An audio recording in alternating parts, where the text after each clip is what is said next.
Hello friends, welcome to Surekha kitchen channel. ಇವತ್ತು ನೋಡಿ, ಈ ಸೀತಾಫಲದಿಂದ ನೋಡಿ ನಾವು ಬಾಸುಂದಿ ಯಾವ ರೀತಿ ಮಾಡ್ಬೋದಂತ ನೋಡ್ಕೊಂಡು ಬರೋಣ ಬನ್ನಿ. ಈಗ ಸೀಸನ್ ಇರೋದ್ರಿಂದ ಈ ರೀತಿ ಮಾಡಿಕೊಂಡ್ರೆ ತುಂಬಾ ಚೆನ್ನಾಗಿರುತ್ತೆ. ಮೊದಲಿಗೆ ನೋಡಿ, ಹಾಲನ್ನು ನಾನು ಒಂದಿಲ್ಲಿ ಅರ್ಧ ಲೀಟ್ರಷ್ಟು ಹಾಲನ್ನು ತೊಗೊಂಡಿದ್ದೀನಿ. ಅದನ್ನು ನೋಡಿ ಈ ರೀತಿ ಕಾಯಕ್ಕಿಟ್ಟಿದ್ದೀನಿ.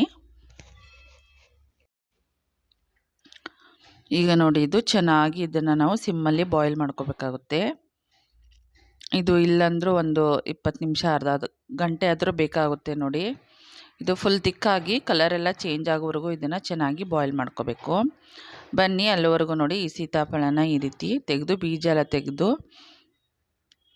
ನೋಡಿ ಈ ರೀತಿ ಅದನ್ನು ಒಂದು ಚಾನಿಗೆ ಮೇಲೆ ನಾವು ಎಲ್ಲನೂ ಹಾಕ್ಕೋಬೇಕು. ಅಂದರೆ ಇದ್ರದ್ದು ಪಲ್ಪು ಚೆನ್ನಾಗಿ ತೆಕ್ಕೋಬೋದು. ನೋಡಿ ಈ ರೀತಿ ಮೊದಲಿಗೆ ಬೀಜನ ಒಂದು ಚಾನಿಗೆಯಲ್ಲಿ ಎಲ್ಲ ಹಾಕ್ಕೊತಾ ಇದ್ದೀನಿ. ಇವಾಗ ನೋಡಿ ಈ ರೀತಿ ಕೈಯಿಂದ ಚೆನ್ನಾಗಿ ಇದನ್ನು ಸ್ಮ್ಯಾಶ್ ಮಾಡ್ಕೋಬೇಕು. ನೋಡಿ ಈ ಥರ ಈ ರೀತಿ ಸೀತಾಫಲ ಬಾಸುಂದಿ ಮಾಡಿ ನೋಡಿ, ತುಂಬಾ ಚೆನ್ನಾಗಿರುತ್ತೆ. ನೋಡಿ ಈ ರೀತಿ ಪಲ್ಪನ್ನು ಮೊದಲಿಗೆ ತೆಕ್ಕೋಬೇಕಾಗುತ್ತೆ. ನೋಡಿ ಈ ರೀತಿ ಎಲ್ಲ ತೆಗೆದು ಇಡೋದ್ರಿಂದ ನೋಡಿ ನಮಗೆ ಪಲ್ಪು ಬೇಗನೆ ಸಿಗುತ್ತೆ. ಇವಾಗ ಬೀಜ ಮಾತ್ರ ಇದ್ರದ್ದು ಎಲ್ಲ ತೆಕ್ಕೊಂಡ್ರೆ ಆಯಿತು. ನೋಡಿ ಈ ರೀತಿ ಕೆಳಗಡೆ ಎಲ್ಲ ಪಲ್ಪು ಬಂದಿದೆ. ಆ ಚಾನಿಗೆಗೆ ಹತ್ತಿರೋದು ಎಲ್ಲನೂ ನಾವು ನೋಡಿ ಈ ರೀತಿ ಹಿಂದ್ಗಡೆ ಎಲ್ಲ ತೆಕ್ಕೋಬೇಕು. ನೋಡಿ ಇವಾಗ ನಮಗಿಷ್ಟು ಪಲ್ಪು ಸಿಕ್ಕಿದೆ. ಇವಾಗ ನೋಡಿ ಹಾಲು ಕೂಡ ಚೆನ್ನಾಗಿ ಕುದ್ದು ಇವಾಗ ಎಷ್ಟೊಂದು ಕಡಿಮೆಯಾಗಿದೆ ನೋಡಿ. ಇದನ್ನು ನಾವು ಸಿಮ್ಮಲ್ಲಿ ಕುದಿಸಿ ಈ ರೀತಿ ಸೈಡಿಗೆ ಬರುವ ಕೆನೆಯೆಲ್ಲ ಮಧ್ಯದಲ್ಲೇ ಹಾಕ್ಕೊತಾ ಹೋಗಬೇಕು. ಇದನ್ನು ಬಿಡದೆ ನಾವು ತಿರ್ಸ್ತಾನೆ ಇರಬೇಕು. ನೋಡಿ ಇವಾಗ ಇದು ಸ್ವಲ್ಪ ಥಿಕ್ ಆಗೋಕ್ಕೆ ಬಂದಿದೆ. ಇನ್ನೊಂದು ಸ್ವಲ್ಪ ಇದು ಬಾಯ್ಲ್ ಆಗಲಿ. ಈಗ ನೋಡಿ ಹಾಲು ಕೂಡ ಚೆನ್ನಾಗಿ ಸ್ವಲ್ಪ ಬಾಯ್ಲ್ ಆಗಿ ಎಲ್ಲ ಕಡಿಮೆಯಾಗಿದೆ. ಇವಾಗ ಥಿಕ್ ಆದಮೇಲೆ ಸ್ವಲ್ಪ ಇದಕ್ಕೆ ನಾವು ಒಂದು ಕಪ್ಪಷ್ಟು ಇಲ್ಲಿ ನಾನು ಸಕ್ಕರೆನ ಸೇರಿಸ್ಕೊತಾ ಇದ್ದೀನಿ. ನಿಮಗೆ ಸಿಹಿಗೆ ಅನುಗುಣವಾಗಿ ನೀವು ಸಕ್ಕರೆನ ಸೇರಿಸ್ಕೋಬೋದು. ಈ ಸೀತಾಫಲ ಹಣ್ಣು ಕೂಡ ನೋಡಿ ಸ್ವೀಟಾಗಿರುತ್ತೆ, ಅದಕ್ಕೆ ನೋಡಿಕೊಂಡು ನಾವು ಸಕ್ಕರೆನ ಸೇರಿಸ್ಕೋಬೇಕು. ನೋಡಿ ಇವಾಗ ಎಲ್ಲ ಚೆನ್ನಾಗಿ ಮಿಕ್ಸ್ ಮಾಡ್ಕೊಂಡಿದ್ದೀನಿ. ಇದನ್ನು ಸ್ವಲ್ಪ ಮತ್ತೆ ಬಾಯ್ಲ್ ಮಾಡೋಕ್ಕೆ ಇಡ್ತಾಯಿದ್ದೀನಿ.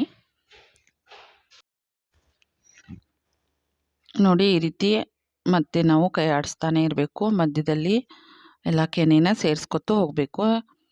ಇದು ಥಿಕ್ ಆಗೋವರೆಗೂ ನಾವು ಈ ರೀತಿ ಮಾಡ್ತಾನೆ ಇರಬೇಕು. ಈಗ ನೋಡಿ ಎಲ್ಲ ಚೆನ್ನಾಗಿ ಇದು ಬಾಯ್ಲ್ ಆಗಿದೆ ಮತ್ತು ಥಿಕ್ಕಾಗಿ ಬಂದಿದೆ. ಇಷ್ಟಾದರೆ ಸಾಕು. ಇವಾಗ ನೋಡಿ ಇಷ್ಟು ಥಿಕ್ಕಾಗಿ ಬಂದಿದೆ ನೋಡಿ, ಈ ಥರ ಇಷ್ಟಾದರೆ ಸಾಕು.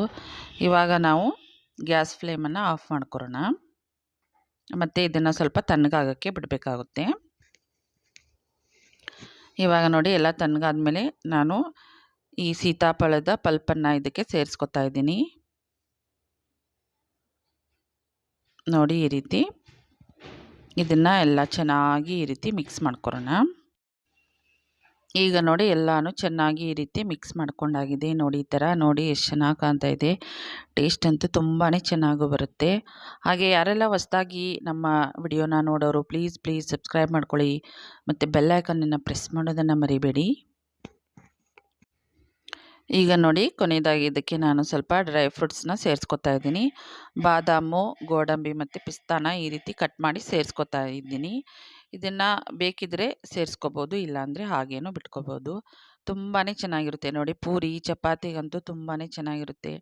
ಮನೆಯಲ್ಲಿ ಮಕ್ಕಳಿಗೆ ದೊಡ್ಡರಿಗೆ ತುಂಬಾ ಇಷ್ಟ ಆಗುತ್ತೆ. ಒಂದು ಸಾರಿ ಟ್ರೈ ಮಾಡಿ ನೋಡಿ.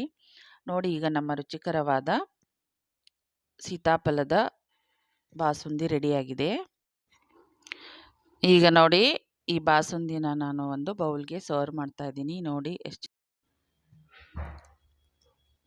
ನೋಡಿ ಮೇಲ್ಗಡೆಯಿಂದ ಸ್ವಲ್ಪ ಡ್ರೈ ಫ್ರೂಟ್ಸ್ನ ಸೇರಿಸ್ಕೊತಾ ಇದ್ದೀನಿ. ನೋಡಿ ಎಷ್ಟು ಚೆನ್ನಾಗಿ ಬಂದಿದೆ. ಸೀತಾಫಲ ಬಾಸುಂದಿ ರೆಡಿಯಾಗಿದೆ. ನೋಡಿ ಈ ರೀತಿ ಮಾಡಿ ಪೂರಿ ಅಥವಾ ಚಪಾತಿಗೆ ಇದನ್ನು ಸರ್ವ್ ಮಾಡಿದರೆ ತುಂಬಾ ಚೆನ್ನಾಗಿರುತ್ತೆ ನೋಡಿ.